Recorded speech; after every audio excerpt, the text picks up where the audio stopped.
Of course, the spread of the mining and cattle industries into the Rocky Mountains and Great Plains in the 1870s ensured renewed conflict with the Native Americans.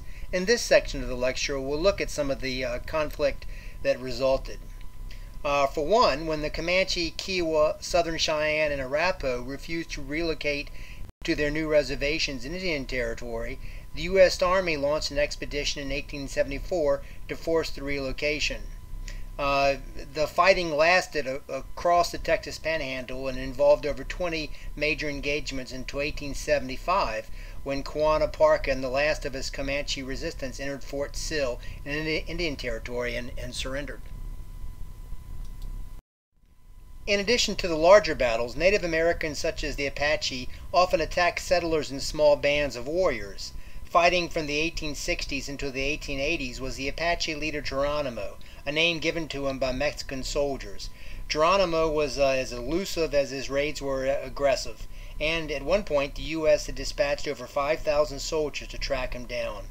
Geronimo became a symbol of Indian resistance before he surrendered in 1886. Over the next several years, Geronimo was bounced around in the prison system, from Florida to Fort Sill to Alabama, and eventually was marketed as a paid attraction at fairs. In 1905, he published his autobiography and even received a private audience with President Theodore Roosevelt, pleading unsuccessfully to have the Apache returned to Arizona. Geronimo died in 1909, believing his surrender was a mistake. The last major battle in Native American history was the Battle of Little Bighorn in late June 1876, commonly known as Custer's Last Stand. For years, a number of the Sioux Indians had been dissatisfied on their reservation in the Dakota Territory, and fighting had periodically occurred, often referred to as the Great Sioux War of 1876. When the government discovered gold in the nearby Black Hills, it ordered the Sioux to vacate their traditional hunting grounds along the Powder River. A number of Sioux resisted and began to gather near the Little Bighorn River in southern Montana, known to the Indians as the Greasy Grass. The Sioux were joined by Cheyenne, Arapaho, and other Indians, with the force led by the Sioux chief Sitting Bull. Assisting Sitting Bull were the warriors Crazy Horse and Rain in the Face. The Indian force comprised up to 2,500 warriors, although the exact number remains debated. The U.S. Army, however, had no idea of just how large a force Sitting Bull had organized. To force the large Indian army back onto the reservation, the Army dispatched 3 columns to attack in coordinated fashion, one of which contained Lieutenant Colonel George Custer and approximately 600 men of the 7th Cavalry.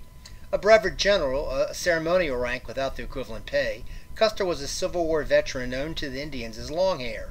Confident to the point of cockiness, Custer had already written his autobiography and even invited journalists to follow his exploits.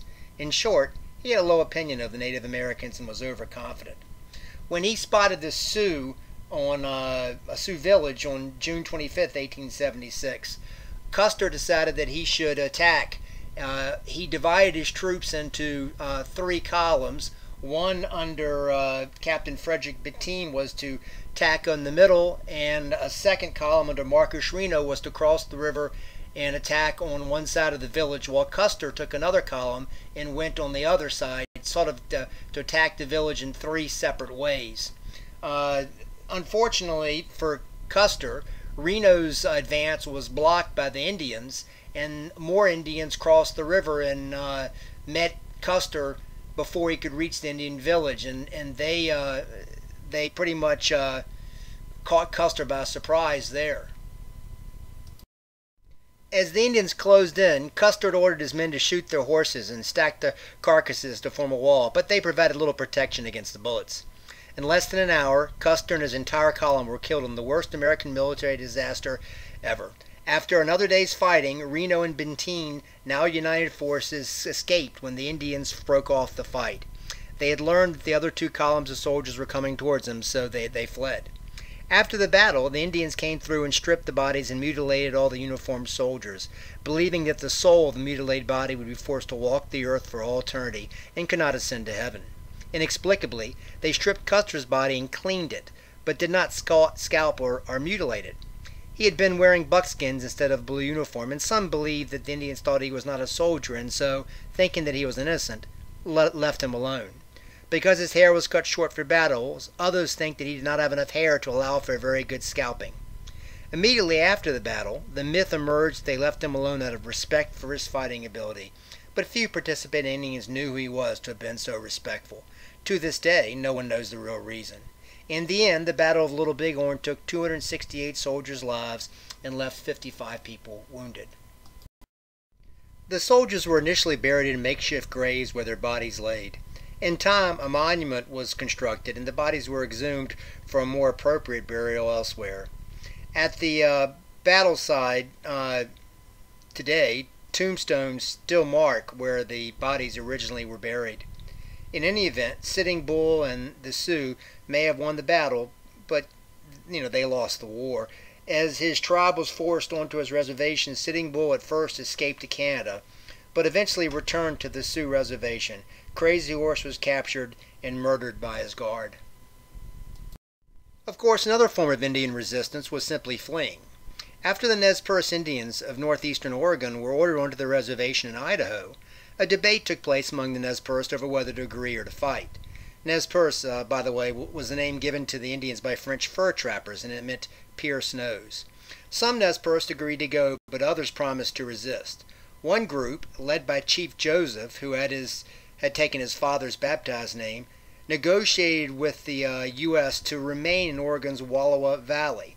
Soon, however, the U.S. reversed itself and began to order Chief Joseph and his group to leave. As Chief Joseph began once again to negotiate, a group of about 20 Nez Perce warriors on their own attacked a nearby settlement. This sparked the army to mobilize against all the Nez Perce. What followed was one of the most brilliant retreats in military history. Fleeing into the mountains, staging a fighting withdrawal and with well-timed skirmishes and rearguard actions, Chief Joseph and about 700 Nez Perce went on a 1,400-mile march. Eventually, on October 5, 1877, Chief Joseph and the Nez Perce were captured trying to make it to the safety of Canada. By this point, Chief Joseph's flight had drawn considerable press, which called him the Red Napoleon. In actuality, Chief Joseph wasn't so much the real military leader, but it was his younger brother. Nevertheless, Chief Joseph remains almost as famous as Geronimo and Sitting Bull. This concludes the discussion on the Indian conflicts.